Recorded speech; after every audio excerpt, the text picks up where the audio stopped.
Okay, dito naman sa second video natin about MODI or optimal solution. So ang starting point natin is actually least cost method. So check natin kung ito ba yung ating optimal solution. So kung mapapansin nyo, iba siya kanina sa VAM. So alam nyo na hindi na to yung ating optimal solution. Pero try natin. So bakit hindi siya naging optimal solution? So katulad ng ginawa natin, lahat ng ating, ayan, 3 to 30 yung nakuha natin last time.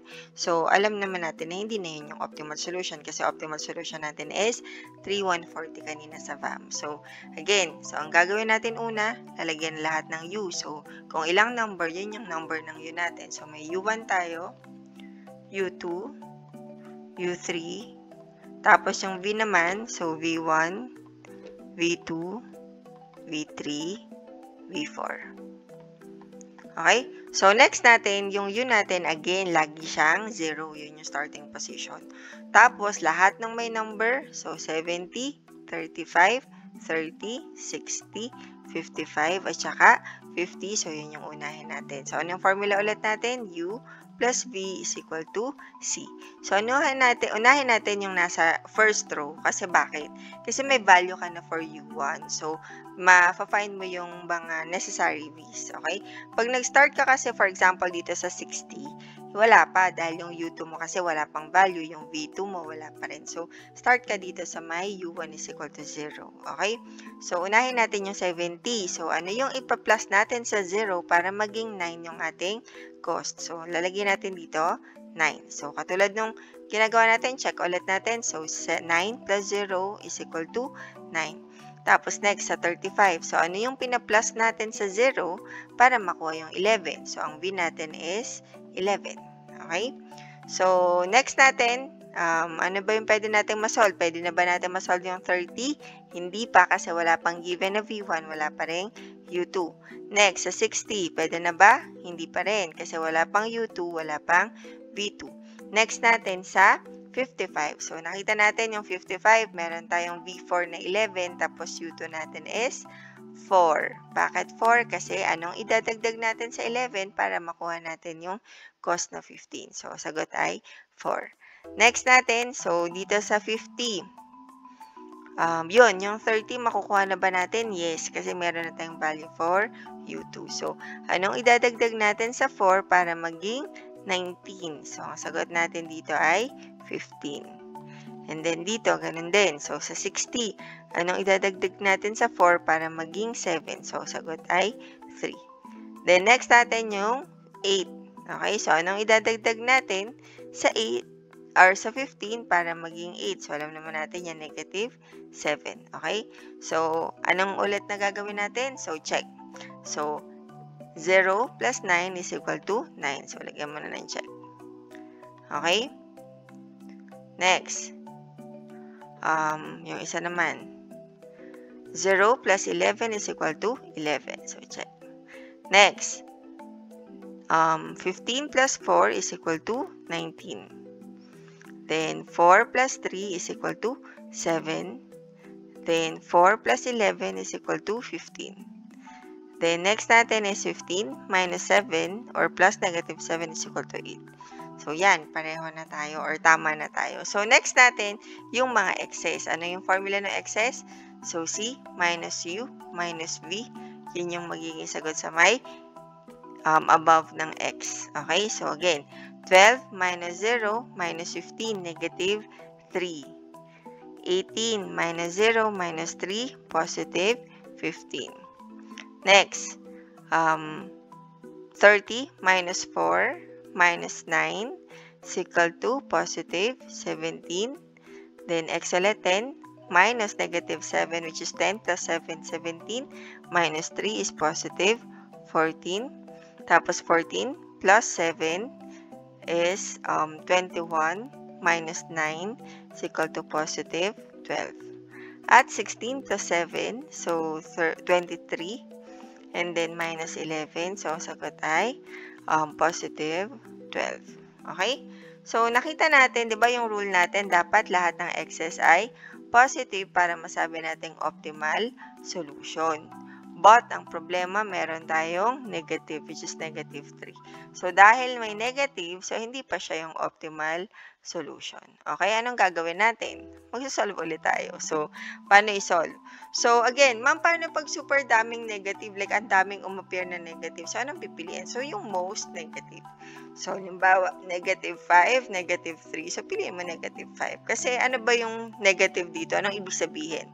Kapag naglipat ako ng allocation, for example, nag-transfer ako from S1 to D1, kahit isa, yung total Z ko last time, yung 3,230 yata, mababawasan yun yung 3,230 yung value natin ng Z sa dati nating, sa table na to. So, mababawasan siya ng negative 3 for every unit na itatransfer mo sa S1 to D1. Okay? So, ibig sabihin parang ililipat mo yung allocation. Bakit ililipat? Kunwari, from dito, from 9. Kunwari, yan yung isang, from 70, gagawin kong 70 dito. Okay? Para i-check ko kung pwede ko ba siyang, kung magbibigay ba sa akin ng negative 3 per unit. So, pero hindi ganun kadali yung pag-a-assign kung ilang amount. So, anong gagawin natin? Ifa-follow nyo tong gagawin natin. Okay? So, paano siya? Etong negative 3, dito ka mag-a-allot. So, magpa-plus ka dyan ng hindi mo pa alam na units. So, gagamitin natin for theta. Ang theta ay variable. Variable. Actually, kahit ano na variable, kahit anong character, pero normally, ang ginagamit sa mga libro, theta. So, para pag nag-review ka, for example, may nabasa kang ibang libro about transportation model. So, medyo nagigets mo kung bakit theta. So, parang, hindi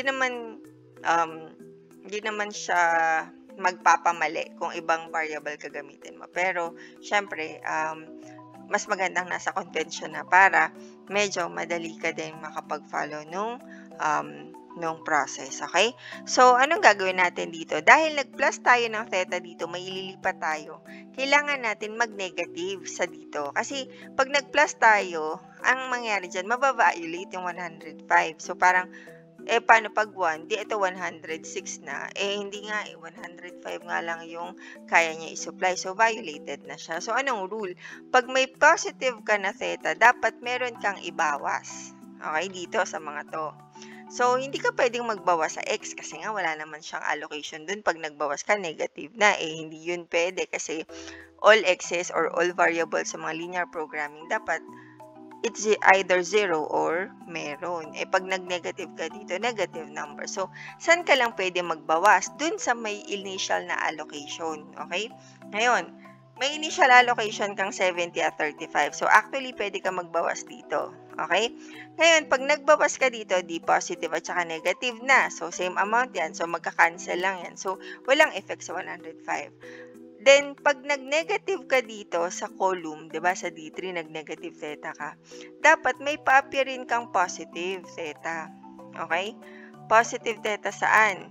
Sa may allocation. Ang ibig sabihin, in terms of theta, ang bibigyan mo lang ng allocation, ito lang. Okay? Ito lang. Ibig sabihin, ito lang yung may x na may theta. The rest na theta na lalagyan mo, puro may values na or puro may allocation. Okay? So, ibig sabihin, dahil wala akong mapaplasan dito, dahil walang may ibang number dito, hindi ako pwede sa 70. Kasi dapat mag-offset So, kung positive theta dito, may negative. Kung may negative dito, dapat within dun sa column mo, may positive para hindi naman magkaroon ng effect dun sa total na 70. Okay? So, ibig sabihin, ma'am, paano pag wala? Ibig sabihin, hindi siya. Yung dapat mong lagyan ng negative theta. Okay? Or bawasan. So, hanap ka ulit within the row. And wala ka ng choice, diba? Ito na lang choice mo. So, lagyan mo na negative theta. Ngayon, dahil nag-negative theta ka, hanap ka ulit, positive. Wala ka na naman choice. Hindi naman to pwede. Ito lang may allocation. So, dito mo na ilagay. Okay? Dahil nag-positive theta ka, hahanap ka na naman ng negative dito. Okay? So, negative theta ba? Pwede dito? Hindi. Kasi wala kang pagpaplasan. So, saan lang pwede? Di dun sa may original na kaninang positive theta. So, lagay mo na dito. Okay? So, lalagay na natin ha. So, saan ilalagay yung positive theta? So, positive theta dito mo. Or negative theta dito. Okay? So, ano ang sunod mong gagawin? Sunod mong gagawin, check mo. Pag may positive theta, dapat may negative theta dun sa isang row or column. So, check natin. Okay? So, for example, positive, negative, check. Negative, positive, check. Negative, positive, check. Positive, negative, check. So, dapat within a column, may positive or negative. Within a row, may positive or negative. Okay? Ngayon, paano yung iba walang theta? O, di sabihin, walang effect. 60 pa rin siya. Ang pinoprotect kasi natin dito, yung mga total. Dapat 105. So, kaya dapat yung effect ng theta, negative. Wala siyang effect. Kasi mag-offset nga lang siya. Or magka-cancel out. So, game. So, ano nangyari? So, meron tayong na-identify na may positive theta, may negative theta, may positive theta, at may negative theta.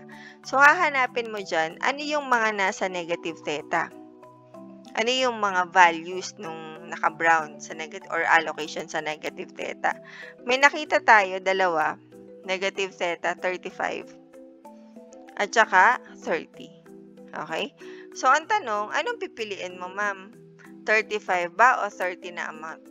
So, pag ginawa ko 35, ano mangyari? Dito, sa negative theta. 30 minus 35. So, negative 5 magiging sagot. Bawal. So, kaya normally, dito ka sa pinakamababa. So, 30. So, ang value ng theta ay 30. Okay? So, dahil 30 yung theta, ang gagawin ko na dito, gagawa ako na isa pang table. Okay, so, huwag kayong baka burahin nyo lang. So, actually, pwede naman ako magbura ng table ko. Ang problema kasi, pag binura ko to, dahil nga fina-follow nyo yung kung ano yung method na gawin ko, baka gawin nyo rin na burahin. Kailangan ko tong isang table na to for checking. Kasi pag hindi nyo to ginawa, ibig sabihin parang hindi nyo pinalo yung process. So, kaya gagawin natin ay gawa na lang tayo ng table. So, anong gagawin doon sa table? Buburahin ko lang yung mga kailangan ko burahin na. So, gagawin natin, ililipat na natin yung allocation. So, di ba sabi natin, kapag ka naglagay pala ako dun sa 12 dito sa cell 1, D1, C1, D1S1. So, ibig sabihin, mababawasan pa pala yung aking variable, yung aking transportation ko. So, check natin. Okay, tanggalin ko lang to ha. So, lahat ng value sa loob, tatanggalin ko lang. Okay? So, yung iba, habang nagtatanggal ako dito, pwede na kayo actually mag-proceed dun sa pag-solve. Okay? So, ano ibig ko sabihin lang? Pagka may positive theta, lagyan ng 30. Pag negative theta, bawasan ng 30. Okay? So, paano siya? Later, tatapusin ko lang tong ating pag-erase. Okay? So, game. Wait.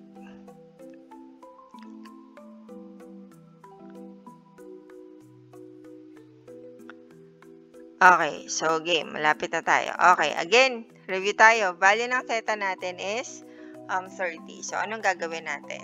Ganito. Palitan ko lang yung color na brown kasi para ma-retain yung brown. Brown kasi yung ginamit ko ata dito or black. So, game. Positive theta. So, yung x ko, dahil may positive theta na siya, bago na yung value, hindi na x kundi 30. Okay? Tapos, yung x, wala ka naman dinagdag dyan. X pa rin yan. Tapos, 70, wala ka naman binago dyan. 70 pa rin. Tapos, yung 35, minus theta daw. So, 35 minus 30 is 5. Okay? Tapos, 30 daw minus theta is 0. Pero, syempre, hindi 0 lalagyan mo. Lalagyan mo na x. Kasi, pinalitan niya to eh. Di ba kanina ito? Ito, meron tong x to. Nag-positive 30 ako. So, ibig sabihin, siya na yung 30. Tapos, ito, dahil nag-0 out siya, x na siya. Okay? Tapos, sunod, 60 kasi wala naman changes. X kasi walang changes. Tapos, 55 plus 30. So, sagot dyan is 85. And then, sa last row, wala naman changes tayo. So, 50, X, X, X. Okay? Again, mahilig na naman kayo mag-mental math, diba? So, again, check nyo lang lagi ha. So, dapat kung ano yung sagot dito, total nito. So, 30 plus 70 plus 5, 105, 60 plus 85, 145, 50, tapos 30 plus 50, 80, 60, 70, 85 plus 5 is 90. Tapos, dapat mag-follow pa rin siya ng m plus n minus 1. So, meron tayong 3 plus 4 minus 1 is equal to 6. So, 1, 2, 3, 4, 5, 6. Okay? So, yan na yung bagong allocation natin. Ngayon, balik ulit tayo sa start. Ano yung babalikan natin sa start? Eh di U1, U2 ulit. Kasi check natin to kung ito na yung optimal solution. So, paano ulit yung U1, U2? So, U1, U2, U3. Tapos again, meron tayong V1, V2, V3. Anong panalangin natin dito or itong prayer natin dito pag nagsasagot, lalo na pag sa exam?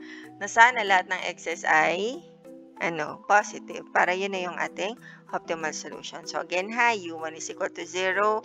Punta ulit tayo sa U plus V is equal to C. So, U, ito yun. Anong idadagdag ko sa 0 para maging 12? So, sagot ay 12. Tapos 0, 9. Tapos 0, 11. Okay? So, next natin ito. Masosolve natin yung 60. Hindi pa kasi wala pang V2, wala pang U2. Pero itong 85, masosolve natin? Yes, kasi 11 plus 4 is equal to 15. Then, since nasolve na natin to, masosolve natin tong 60. So, 4 plus 3 is equal to 7. And of course, ito, masosolve natin? Yes. So, 12. So, minus 4. So, check ulit natin. So, 12 plus 0 is equal to 12. So, check siya. Next, 0 plus 9 is equal to 9. So, check. 0 plus 11 is equal to 11. So, check. Then, 4 plus 3 is equal to 7. Then, check. 4 plus 11 is equal to 15. Check. Then, 12 minus 4 is equal to 8. So, check. So, ano sunod natin gagawin? Yung x naman. So, C minus U minus V. So, 18 minus 0 minus 3, positive 15. Then, 19 minus 4 minus 12, positive 3. Then, 30 minus 4 minus 9, positive 17. And then, 8 minus negative, yung x. 10 plus 4 minus 3 is equal to positive 11. 14 minus negative 4 or 14 plus 4 is equal to 18 minus 9, positive 9. And then 16 plus 4, 20 minus 11 is positive 9. Okay? So, dahil wala ng x, yung x's natin are all positive. So, ito na yung optimal solution. Ma'am, di ba sabi mo yung optimal solution yan, dapat same lang dun sa nakita mo sa BAM kasi lang yan parang another method. So, check natin. So, ano ba yung number ng BAM natin? 14. So, yan. So, 30, 75, 60, 85, 50. So, copy ko lang to para, para makita natin kung pareho. Okay? So, copy ko lang. Paste ko dun sa isa natin, sa sinolve natin. Ay, dito. Okay, dun sa 12. So, ito yan. Okay, so check natin ha.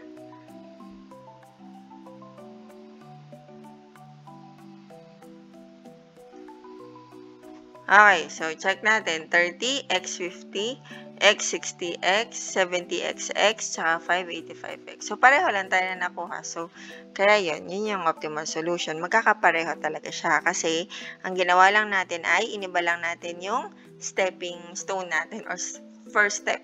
So, yung kanina VAM, yung kanina si LCM. So, sa least cost, hindi pa natin nakuha sa unang try yung ating optimal solution. So, kailangan natin gumamit ng theta para alam natin kung ano ililipat natin. Ma'am, sabi mo kanina na yung negative, di ba po, negative 3 po yung nakuha nyo. Tapos, 30.